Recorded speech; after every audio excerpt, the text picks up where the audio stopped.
It is 12:30 and welcome everyone to the MSU Alumni Association's webcast on building effective internship programs within your institution. My name is Lisa Parker and I am the Director of Alumni Career and Business Services for the MSU Alumni Association, and I'm very pleased to have with us today Amanda Dumond and Sherry Doody, both Directors of Talent Initiatives and Talent Programs with the PremaCivitas Foundation. And the PremaCivitas Foundation has a very special relationship with Michigan State University. It was actually born in our backyard. Our president, Dr. Simon, helped give PremaCivitas its name. Both Amanda and Sherry have been very involved with internship initiatives around our state.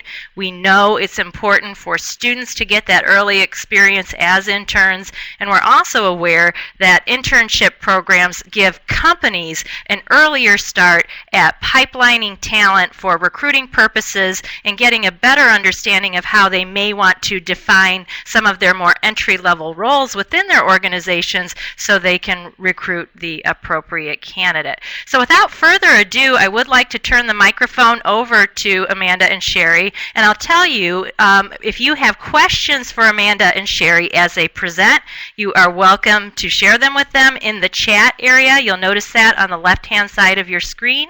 Simply log your questions. If we don't get to them immediately, we will get to them before the completion of the webcast. So thank you again for attending, and Amanda and Sherry, I turn.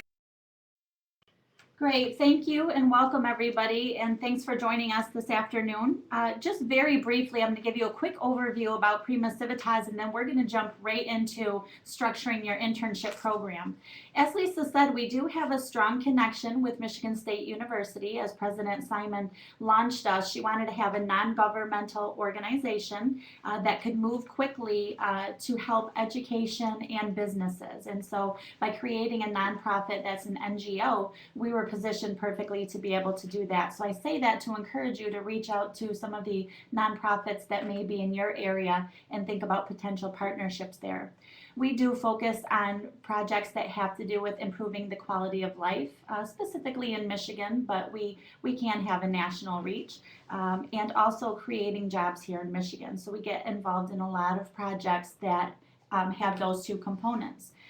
The biggest thing that we focus on is connecting employers to education, workforce development, and economic development, and that's important for a lot of reasons, and I would encourage you all to develop relationships with those different entities. We found as we were doing the employer internship training sessions back in 2010 that about 60% of the employers who would attend the training sessions were not connected to education in any capacity. So we really felt that there was a need for us to be able to bridge that gap and make sure that employers who are having difficulty recruiting or finding talent or experiencing the quote-unquote skills gaps, that they're working with their post-secondary institutions to resolve some of those. And the partnerships with workforce development and economic development are also important because sometimes you can find funding opportunity to help compensate some of the wages that you may be paying to interns. So I, again, would just encourage you to reach out to those organizations. With that, we will be referring quite a bit during this webinar to the Employer Internship Toolkit. This is a toolkit that we created with our partners of the Michigan Internship Initiative, but it has a lot of tools and resources in it that you can use no matter where you're located.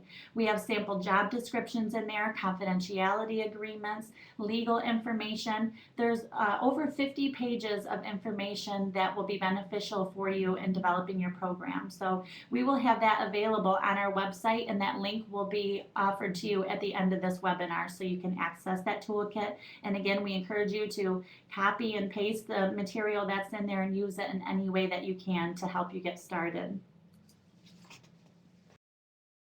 One of the biggest things that we have to address as we are out speaking to employers about interns is really talking about who are interns today. There can be a lot of negative stigma around interns, and sometimes that's a hard sell. Even if you understand the value they bring, it's a hard sell to others in your organization. Some people think of interns as being the old, your boss's 16-year-old kid that was there in the summer that you really didn't want them to be there. They weren't motivated, didn't want to be there. And we also have found that Monica Lewinsky did not do any favors for the intern name. So we are here to clear some of that stigma up. High school students make great interns, and we find this particularly important for companies who are having difficulty recruiting or attracting talent into industries that are difficult to promote, such as manufacturing and agriculture. Here for us, those are our top two industries, but it's hard to attract talent to go into those fields. So that's why it's important to really capture them at the high school level to show them the opportunities that are available. So that's one source of who interns are. There's also college students that you can reach out to, and typically when you hear the word intern, a lot of people go right to the 18 to 22-year-olds, which is your traditional college student. But with the economic downturn that we've experienced in the last few years, we also have a lot of non-traditional students who have gone back to work, who have 20, 30 years of working experience, and they've gone back to college to get that degree to go with the experience or to retool themselves. So there's a lot of talent that you can tap into that actually brings a lot of experience to the table as well. And also volunteers. So again, with these non-traditional students or just career changers and job seekers who are not in college, they are looking to volunteer their time and expertise to an organization as a way to learn new skill sets, have portfolio builders, and just get their foot in the door. So really consider working with some of those volunteers. What we want to talk about next is if you're a company or an organization that is looking to build an internship program, what we want to help you with, and that is to establish what the employer benefits are, and there are many, and we're just going to highlight a few of them here on this slide and talk about a few of them. Really what the employer benefits is to create a workforce pipeline for new talent that might be wanting to join your organization. So giving them an opportunity firsthand and looking at it from inside to see how your organization functions and works. What it also does is it can help fill short-term or long-term capacity issues that you're having within an organization where you need some additional skill sets. So by using an intern, you're going to be able to get those very quickly. And also, we as an organization, when you're looking at adding different skill sets and different people, what that's going to also bring to your organization is new ideas and a fresh perspective on maybe how to approach different things that we may be seeing every day and have to look at it from a different perspective. So it's always that new idea and fresh perspective is good. And it's a great way to groom future leadership. And there's a number of ways that this is done through an internship program, and we'll talk about that a little bit later into the presentation. And also there's definitely return on investment. And Amanda is going to talk a little bit about a couple of companies that we've worked with here in Michigan where they have received that return on their investment. And this piece is particularly important if you are trying to sell an internship program to top level management and to get their buy-in. They want to hear what is the potential for that return on investment. So with that, we have a manufacturing company in Michigan who's been utilizing interns for over 25 years now. And the CEO of the company is our biggest advocate for this program in the state. And he has done research and studies internally that proves he gets $10 back for every $1 he invests in his interns. And he also makes sure that there's a balance of interns between high school students, college students, and some career changers as well. But he likes to see that balance. He pays them $10 an hour across the board, whether they're a freshman in high school or a senior in college. But again, those statistics show that for every $1 he invests, he gets $10 back. So that's just a significant number to be able to use with your management. Another example of that is we work with a small interior design company in the greater Lansing area. She's a strong advocate for internships. And there are 2 employees of her organization, and at any time she has between 8 and 12 interns. She works with them to make sure that they get credit for their internship, and she does a lot of mentoring and coaching with them. And her return on investment is that, yes, she puts a lot of time into working with them, but they have real life projects just like a regular employee would. And one example that she uses is when she goes out to trade shows, she likes to put the interns out there. And in one day, one intern generated $78,000 in new revenue, in new sales orders. At a one-time deal, not to mention the returning sales that they got from those new clients. So that's just kind of goes to show that you really can be very open and trust them with things just like you would an employee, and to really realize that return on investment potential. So just as we talked about the employer benefits, with every program, there are also going to be some challenges that you're going to be facing. And I would say, with us going out and talking to a number of organizations, the probably number one biggest challenge is it's difficult to get buy-in from management and peers. And a lot of times when we sit back and listen, that is because either the group that you're trying to sell the idea to has had a personal bad experience, whether it was they themselves or they worked in an organization where they had interns and it wasn't structured appropriately. Therefore, the internship program turned into what we would refer to as gopher people. They would really pretty much do anything that anybody needed rather than having structure and some legitimate expectations that needed to be met. So I would say that's the top challenge that you will face.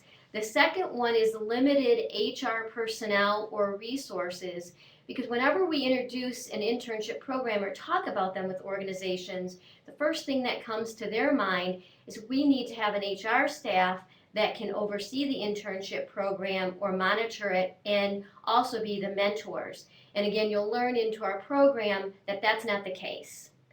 And we also find that a lot of individuals are not sure how to get started with an internship program. And again, through learning more about this today through our presentation, you'll know exactly how to get started. And not sure where to find interns and volunteers to fulfill these internship slots with the skill sets they need. We also hear a lot of companies and organizations are leery of some potential legalities that may exist. And I would say these legalities exist around international students and then paid versus unpaid. In this next slide, we have listed the U.S. Department of Labor's 6 criteria, so it will help you determine whether an internship should be considered paid or unpaid. Interns, again, I'll run through just a couple of these. Interns cannot displace regular employees. Interns are not entitled to wages during the internship. Interns may get hands-on experience with equipment and processes used in the industry. And the interns' training must primarily benefit them and not the organization.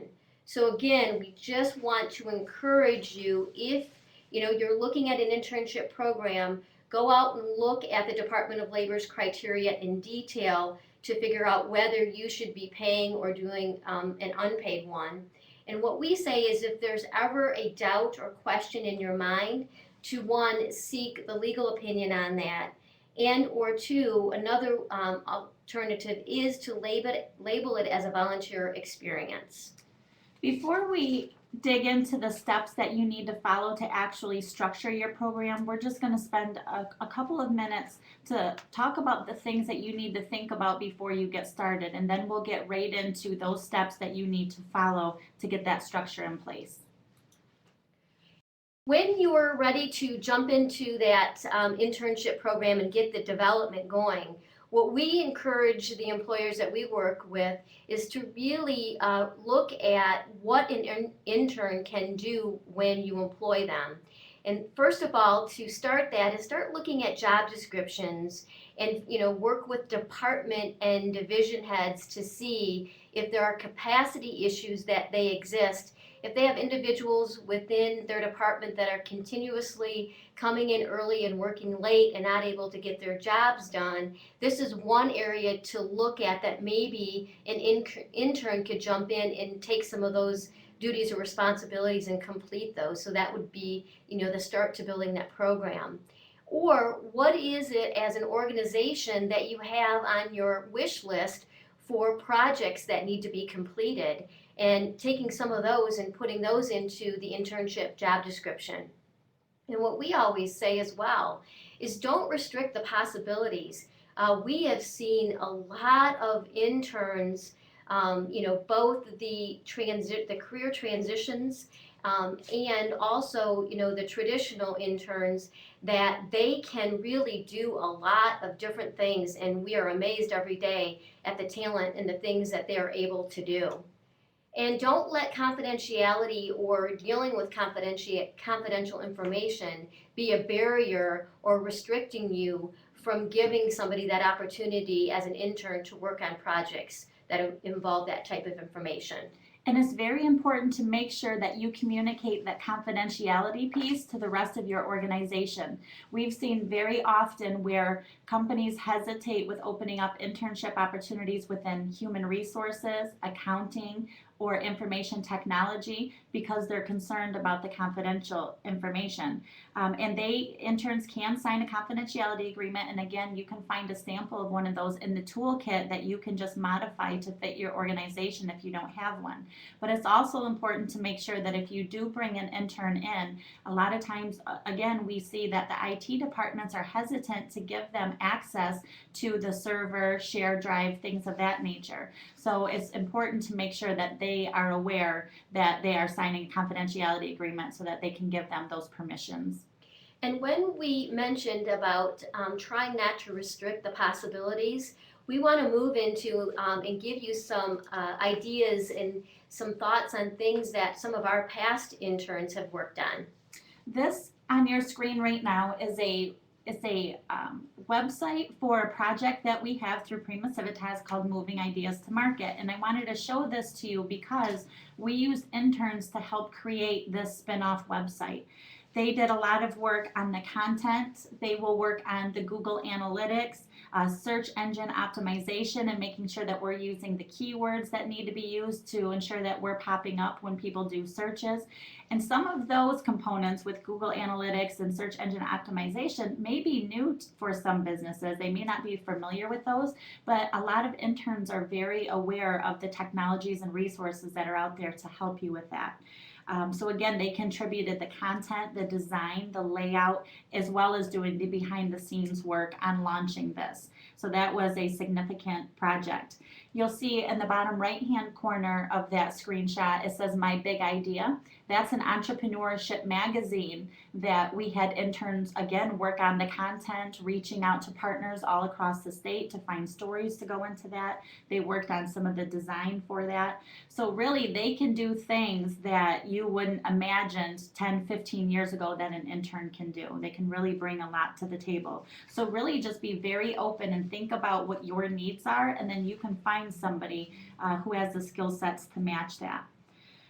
When you're thinking about building an internship program, one of the biggest things that comes up is compensation. How do you get this into your budget? Does it have to be paid? And so I want to spend a minute just to talk about that. There are paid and unpaid opportunities. And as Sherry mentioned before, the U.S. Department of Labor has the 6 criteria that you have to meet in order for it to be an unpaid internship. If you're considering a paid internship, we suggest that you throw out a number of $1,500 per intern. So that's how you can get it into your budget. Nonprofits, it's a little bit easier to have unpaid internships, but for for-profit companies, you may want to consider paying them if you're not confident that you meet those 6 criteria. But that $1,500 here, we just say, $7.45 minimum wage plus payroll taxes is approximately $10 an hour at approximately 150 hours. Your internship program does not necessarily have to be 150 hours, and you don't necessarily have to pay $10 an hour. That's just to help get you a figure that you can put into your budget. And there's also the opportunity to have internships that are for credit. And we really encourage that because, again, it's connecting businesses to education. So by working with a local college or university, and you don't have to limit yourself to working with just one, you should work with several, you can develop your internship program so that the students receive credit for it. It also makes the recruiting step much easier because you can continuously get a flow of students from the college or university. And one quick note I want to mention about for credit. There is this thought out there that does exist amongst employers that when they go the for credit route, that there is a lot of extra work that is involved with doing that. And our response to that is not necessarily true. It is usually some simple, quick performance reviews that you have to send back to the college. And it does not take a lot of time. They've really tried to simplify and make that process a lot easier so they'll get employers to want to do this for the for credit. And if you're new to building an internship program, you do not have to initiate this process either. Once you start doing that recruiting and you identify your candidate, if that intern says they'd like to get credit for it, they will handle that process. Or you can be proactive and contact the college and university and set it up from the beginning so that it's for credit. But if that's unfamiliar territory for you, don't worry about that piece. The student will handle that. So we talked with you up front a little bit about the benefits and the challenges. And what we want to jump into now is really reviewing with you and discussing the 5 steps to developing a successful internship program. And it's very important as we go through these steps that you really follow these steps in order. They are steps 1, 2, 3, 4, and 5. And we'll explain a little bit later the importance of that, but this is where you need to start is with step 1. And that step 1, really it's important to establish what is going to be the goals of your program and what are the policies that are going to be associated with the program. So really a few areas to think about. The main goal, is it to increase the pipeline of talent into your organization? So really taking those interns that are working for your organization and convert them over into full-time employees. And one of the things that we always like to mention here is the statistic that goes along with the intern conversion rate, and that is those students that work as an intern will convert, and that's at a 58% rate. So I think that is very important to note that internship programs are very successful.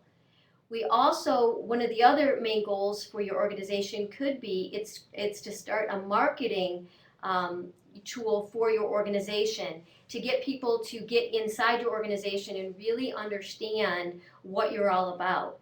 Or you could also be setting the goal for your internship program is to add to temporary capacity. Things are really picking up and it's really busy in your organization and you're bringing interns in to help with this. I think it's also important that we identify projects up front. Again, a few minutes ago we were referring to about some of the bad experiences that people may have had. And a lot of it goes to is they did not have a plan in place and they did not have projects identified. So what we really encourage the employers that we work with to do is to establish and decide up front what are the specific projects that a person can work on. Or the other option that we have worked with a lot of companies on is to do floating internships. And what that means is giving them exposure to various areas within a company or organization. So maybe you are a large enough organization that you can float them into a human resources department and get a feel for what goes on in there, or float them into accounting department. Just giving them a flavor of your company and what each department does. And that's very important to note that a lot of interns are looking to get various experiences throughout an organization. And as Lisa noted in the chat box, that a lot of these students who do take internships are off the market before they're even really searching for jobs. So this is a great way for you to get a hold of them early on before you lose them. It's also important to note up front when you're developing your program is who's going to be responsible for supervising and mentoring the intern. And again, a few minutes ago in our presentation, we did talk about that there is that thought that it has to be somebody in the human resources department. And it does not. It can be somebody within a department, and that's probably the best.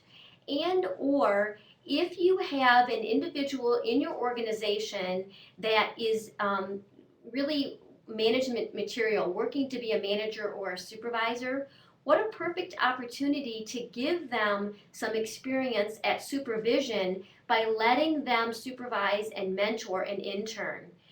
We found that to be very successful. And then the next important step is to really create a job description. And what we've done in the next slide is we've given you a sample job description, and it's really identifying what are the preferred skills that you're looking for somebody to come work for you, and also what are the things that they're going to be doing for you in this intern capacity. And these job descriptions do not need to be that different from regular employee job descriptions. You can use the same templates that you use for your regular positions. And if you're a small business and you really don't have job descriptions established, inside that toolkit, we have, I would say, maybe between 8 and 12 different sample job descriptions that you can use to get some ideas of how to structure yours. On this particular one that we have shown, we do include on it the number of hours that we are looking for an intern to work, possibly the number of days. And again, as it says, the schedule is negotiable, but that's just kind of what we're targeting. We are also very flexible. And then we also try to put up there the compensation that we're looking to pay, along with who is going to be responsible for supervising this individual. And if there is compensation for your internships, we definitely advise that you include that on the job description, because that will help you attract a lot more candidates if you are able to compensate them. The second step of the internship program is just to write a work plan for the opportunity. And before you do that, you can start to think about what are some other areas that the intern can be involved in. So you have your projects that have been identified, you've set your goals for your program, identified who the supervisor is. So you have a good sense of what that work plan is going to look like, but try to think of other areas that you can get them involved in. For instance, we have a lot of resources around the state. Through SBA, there's small business technology development centers that are all across the country, and they very often hold seminars and workshops for marketing or creating a business plan, things like that. And we use those workshops as great tools and opportunities for our interns to be able to attend. It's good for professional development for them, and they also go to those and bring back information that's going to benefit our organization. So think about what are some of those trainings out there. Also think about what meetings you can get them involved in. If you, for instance, sit on a board, include your intern in some of those board meetings and have them come along with you so they can get the feel for the layout of a board meeting and what happens. A lot of times we also see that we have to turn down meetings because we have conflicts on our calendar. Well, rather than turning it down and not having representation from your organization, send the intern in your place.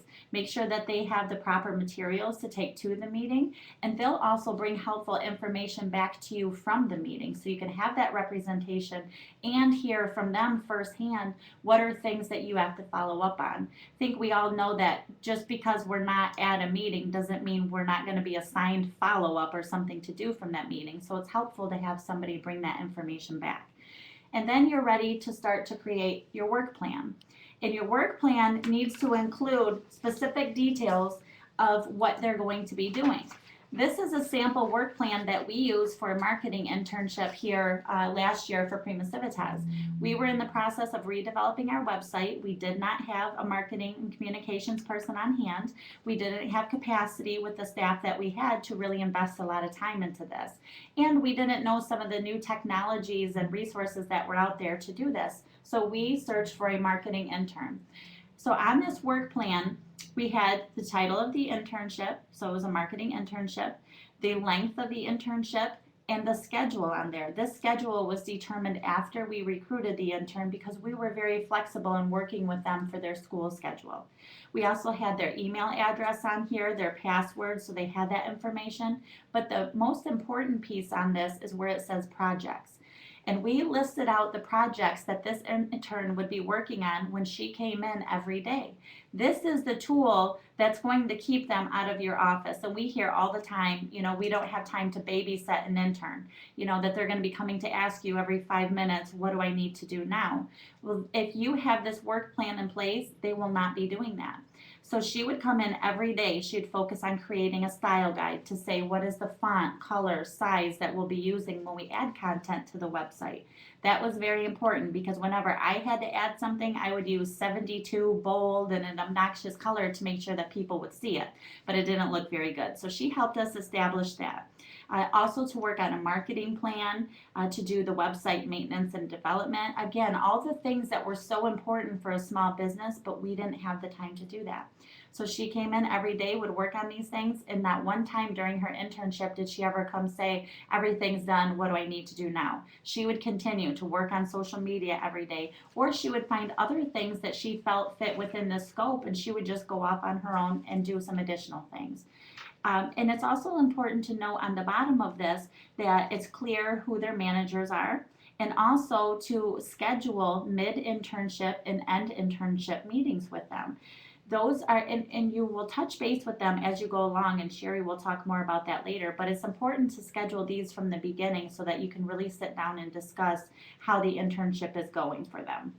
And I also just want to mention, I think it's key here, when Amanda talked about the end internship meeting date on the actual work plan, and it's important up front to identify the end date for the intern. And again, be careful not to go too long in establishing a real long internship, because sometimes we lock ourselves in. So we recommend doing a short stint of an internship at first, and then what you can always do is extend that internship later. Those are the first two steps of developing your program. You've identified the projects that you need to have worked on, and you know who the supervisor is, and then you've created the work plan. Now you're 40% of the way complete with developing your program. The third step, and this may be the most important step, although it needs to remain as step number 3, is the recruitment piece. You have a lot of options when it comes to recruiting interns. You can contact your local high schools, which may be difficult because there have been a lot of cutbacks and there's not a lot of career service people within high schools, but you can reach out to some of the teachers or administration to get a hold of somebody who can help you connect with students. And you also can reach out to colleges and universities. And at the end of the presentation, we will have contact information for you for Michigan State University if you would like to begin recruiting interns from MSU.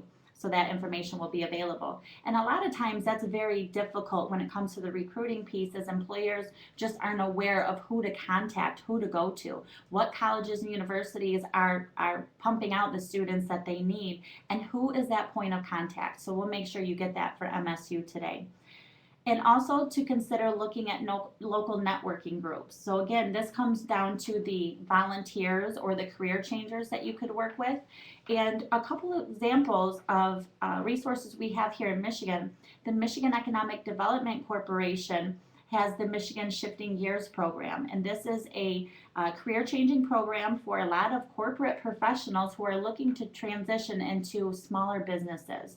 So a lot of these people have 20 and 30 years of experience, and as part of the program, they have to do an 80-hour pro bono internship, which essentially for companies is free consulting. So look around in your area to see if you have any programs like that. Sherry and I have also launched a job seeker strategy group. We get a lot of job seekers who come to us on a daily basis who are looking for opportunities, highly skilled individuals just having difficulty connecting with employers. So think about what groups can you reach out to instead of just relying on electronic systems to find your candidates. Also through the universities, as Lisa mentioned, there's a lot of student organizations that you can tap into to connect to some of the talent. We also suggest that once you identify your candidates or potential candidates for your internships, that you interview them just like you would employees. And a lot of times we've heard employers have cut this step out of the process and then found a month or 2 months later that it's not going as well as they anticipated.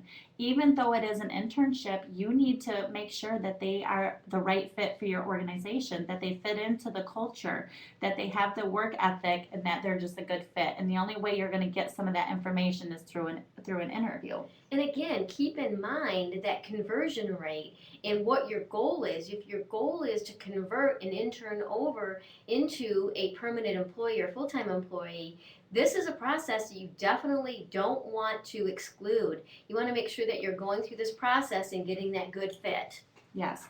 And also send an offer letter to the candidate that you choose. That's pretty natural that you'll reach out to the person that you select, but we also recommend that you notify candidates that you did not select.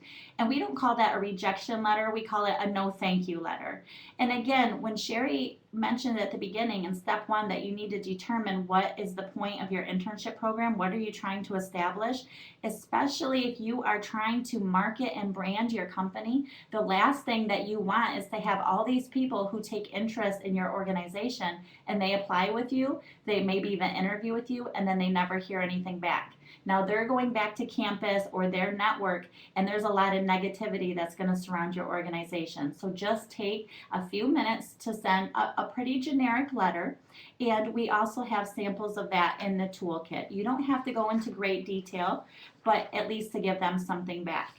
And then it's also important, sometimes there can be 2, 3, 4 months that pass between the time that you interview and select the candidate and their actual start date. It's very important to make sure that you are communicating with them between that interview and that start date to let them know that you're excited about them, you're looking forward to them. If there's new information about your organization that you want to share, just to continue touching base with them. You want to make sure that they are still committed to you. And if there's a 3-month gap in there with no communication, there could be a potential that they may have found another opportunity somewhere else. So this is just to make sure that you follow up on that time that you invested and maintain communication with them. So again, we talk about all of the time thus far that you've invested in establishing this internship program, and you've gone through one of the biggest steps, and that is identifying, your internship program and setting the goals, and now you've gone out and recruited and spent a ton of time.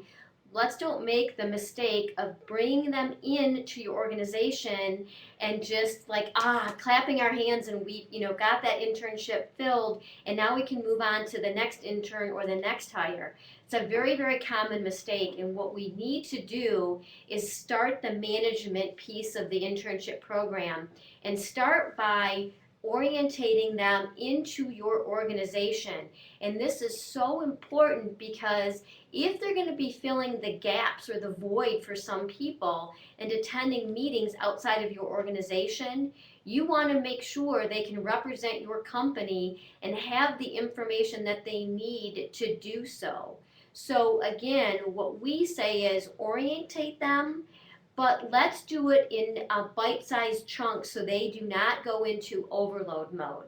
And let's don't make assumptions when we're bringing people on board that they don't understand what the attire is. We need to make sure they understand what it is and make sure we explain to them what it is that the hours they're expected to work. For some interns, this may be their first actual working experience, so we need to make sure that they understand what's expected of them. And when Sherry mentioned the attire and the perfume piece, we actually had communication with an employer who brought an intern in, and on her very first day, they were going to let her go because she came in wearing a lot of perfume, and it was too much for people in the office. And one person in the office was actually allergic to perfume who happened to be out that day, luckily, but they were going to terminate her internship because of that. So it's just very important that you pull them aside and talk to them about those things. She just probably had in her mind that, she didn't want to be the stinky girl showing up to work. She wanted to smell nice, not realizing it may be too much for some people. So I want to just move to one slide, and what we've recommended to a lot of the employers that we work with is for this orientation process or piece is to have a checklist of some of the most important areas that you feel as an organization that an intern must know, and use the checklist to check off that they have been informed about it, and then have them sign an acknowledgement form that they have received this information or somebody has reviewed it with them. The next step for an intern, really I would call a successful intern, is to talk about upfront with them is about expectations. What are your expectations as a company or an organization for this person joining you in this internship role? So what we have worked with, again, a lot of different companies with, is doing what we refer to as an entry or an exit presentation, and have them explain what it is that they're looking to gain as an intern from the get-go.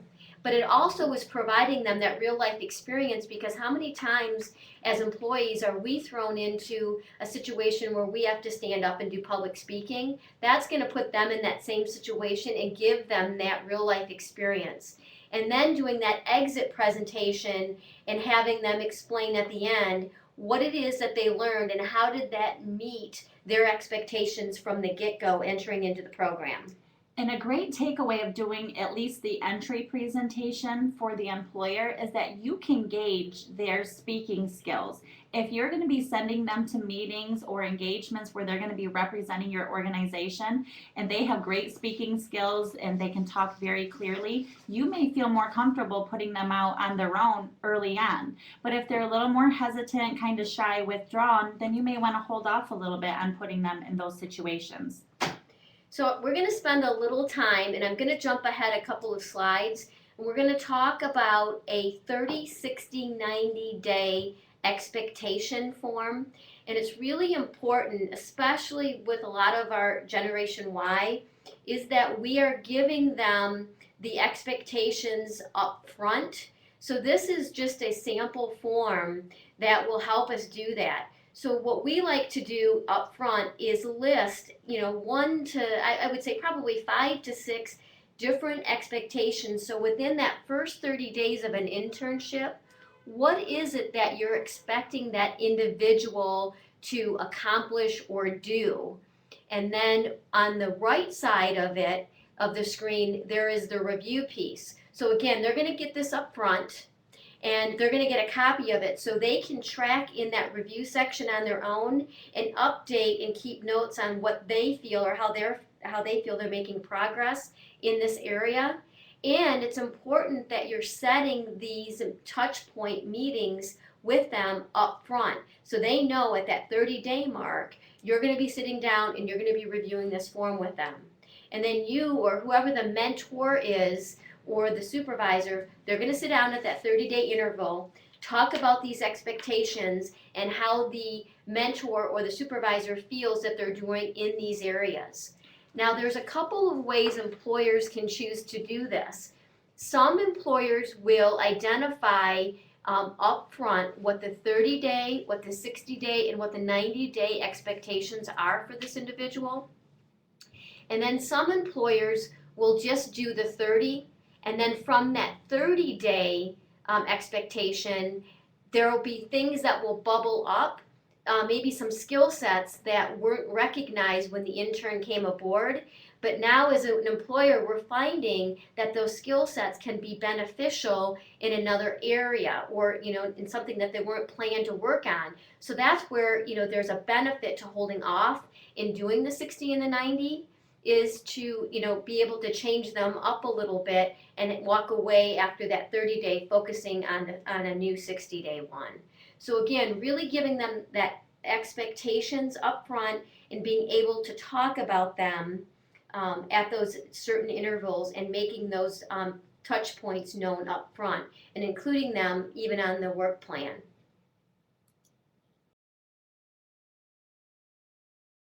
And then we also find that it is very important to give the intern the resources they need up front to function. There are so many times we are not prepared when a intern starts working for us. So anything that we can do up front for that intern, whether it's having their computer, having a phone ready, if they're going to have a cell phone, making sure that they have passwords to the computer, so when they get there, they are excited, they are eager, they are ready to go, and we need to make sure that we keep them engaged, and we can keep them there if we're having all of the tools that they need ready to go so they can jump in, roll up their sleeves, and start doing the things that we need them to do. And then the next piece of it is really to monitor and evaluate the intern's progress throughout the internship stint and however long they're going to be working. And we do this by, again, conducting that exit. We talked about that a few minutes ago, the entry and then the exit presentation, giving this opportunity to find out what their experience was, and letting a group of individuals of a management team know by them getting up and giving this presentation. It's also important to find out what is it are they feeling that was good from their experience, what was not so good, because this is very valuable information for us as a company, because if we want to continue with an internship program, what we want to do is make that program stronger and better and more successful. And we also have to remember that these students are going to be going back to campus. And so if they've had a great experience, they're going to be going out there saying great things, and it's really going to increase that pipeline of interest back into your company. Versus if it wasn't a good experience, guess what? You're not going to get that, repeated pipeline coming back because we didn't do a good job. And this piece is really important to get their feedback so that you can make improvements to your internship program. Before we had a structure in place here at PremaCivitas, we did things backwards, and that's why I said it's so important to start with step 1 through 5, where we were starting with step 3 with that recruiting piece. So what would happen for us, students would come over from Michigan State University, they would contact one of us and say, I've heard so many wonderful things about your organization, and anytime anybody leads with that, of course you want to hear more and talk to them. And they would say, I'd really like to do an internship with you and be a part of what you guys are doing. And we were flattered, and we said, sure, great, come on aboard. And then they would start, and we had no idea what they were going to be working on, who was going to be supervising them and managing them. We didn't make sure that they had a workspace provided.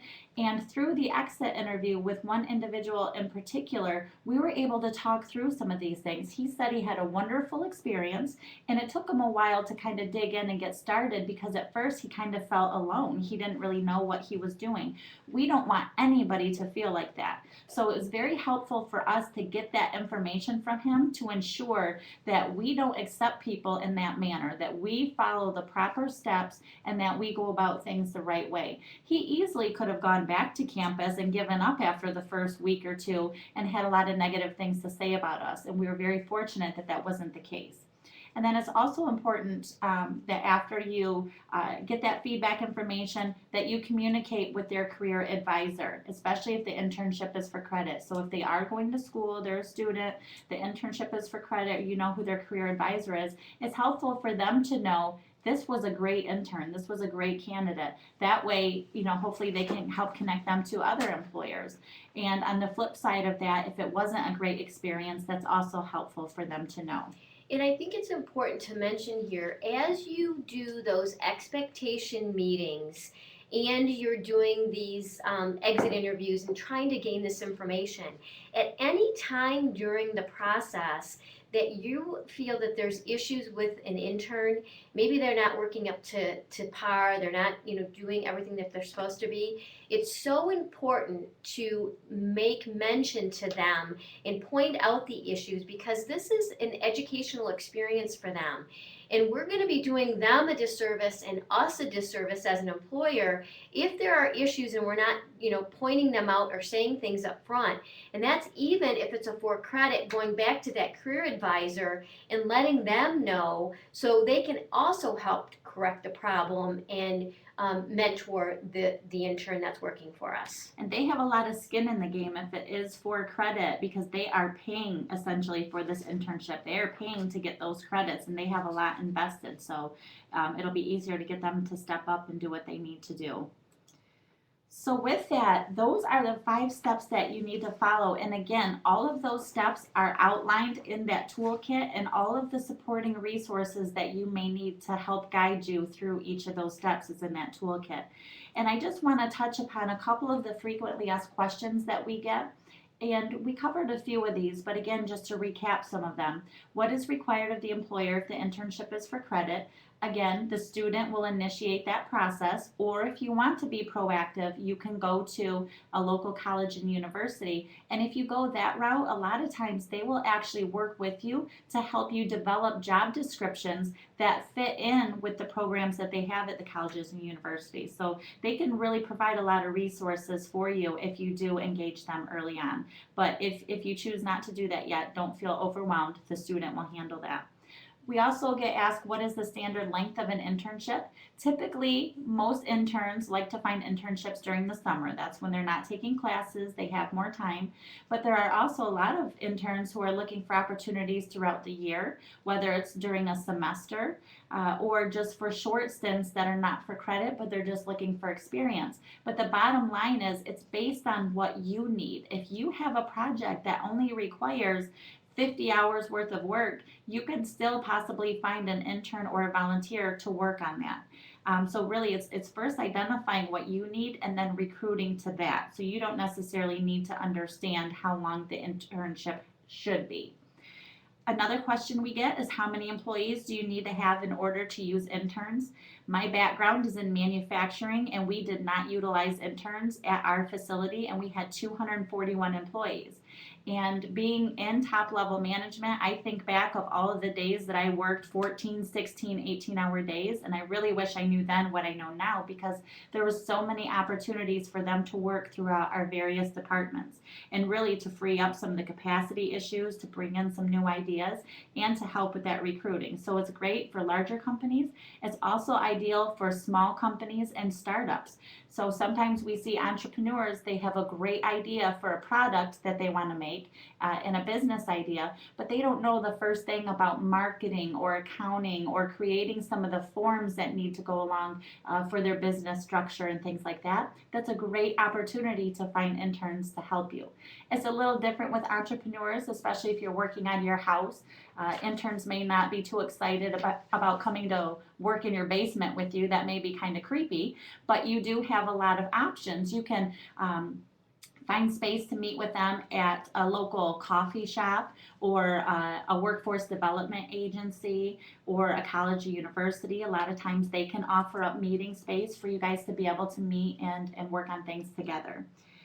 We also get asked, what should the employer do if the intern is not working out? And again, that communication with the career advisor or that contact within the faculty or the college or university is very helpful, because if you've been communicating to this intern that there are issues they need to work on and they're struggling with that, you don't need to stop there and just wait it out to the end of the internship and just let it go. You need to be able to have somebody to go back to, so that point of contact with the college or university, and never feel stuck.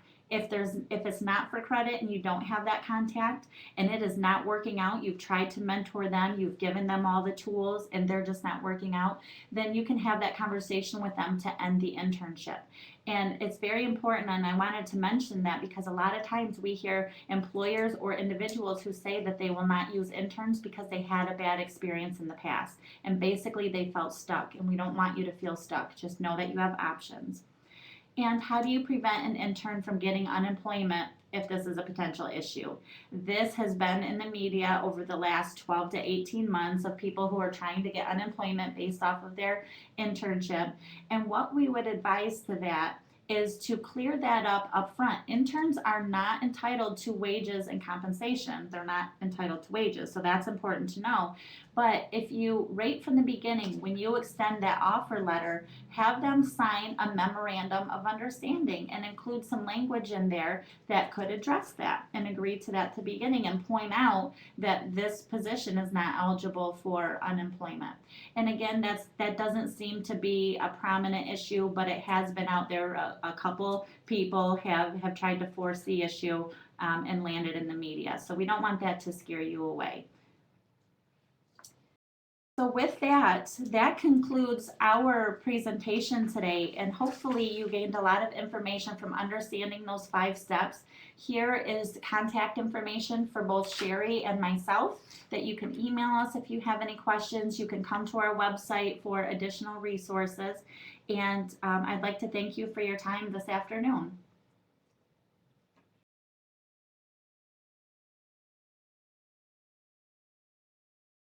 I'm just moving the slide forward real quickly. For those of you who are interested in contact information relating specifically to Michigan State, here you go. Many of the organizations looking to attract interns actually post their positions as jobs.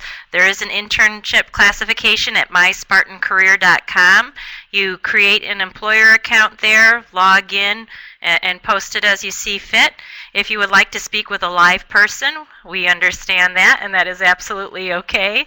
Carol Steyer and Garth Machenbacher are key connection points for interns at Michigan State University. The main line, for their emails are presented there. The main line at Careers at the Stadium, which typically takes care of career-related issues for our juniors and seniors, is displayed. I'm also going to type my email contact in the chat area, so you are welcome to reach out to me with questions you may have or requests for copies of today's presentation.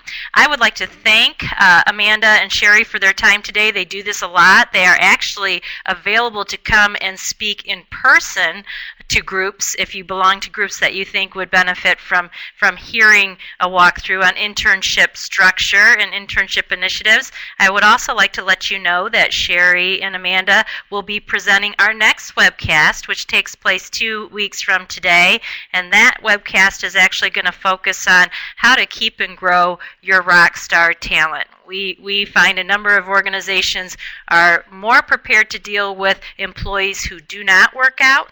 They know what the exit process is going to be. They know when the cutoff point is going to be. But we oftentimes find ourselves struggling when we have an employee that does better than we expected and perhaps is getting restless because we can't give them enough to do. So consider signing up for that. MSU Alumni Association is trying to do what it can to deliver more career and business related content to you. We will be offering webcasts every second and fourth Thursday of the month at 12:30 to 1:30, and you can follow those offerings as they appear at alumni.msu.edu/professional series. I don't see any questions in our chat area. If you have them, log them quickly. We have about 3 more minutes.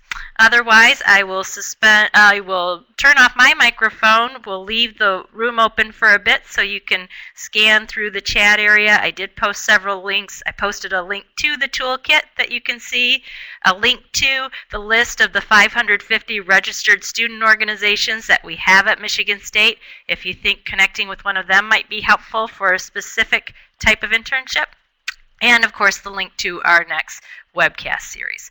Thank you very much, Amanda and Sherry.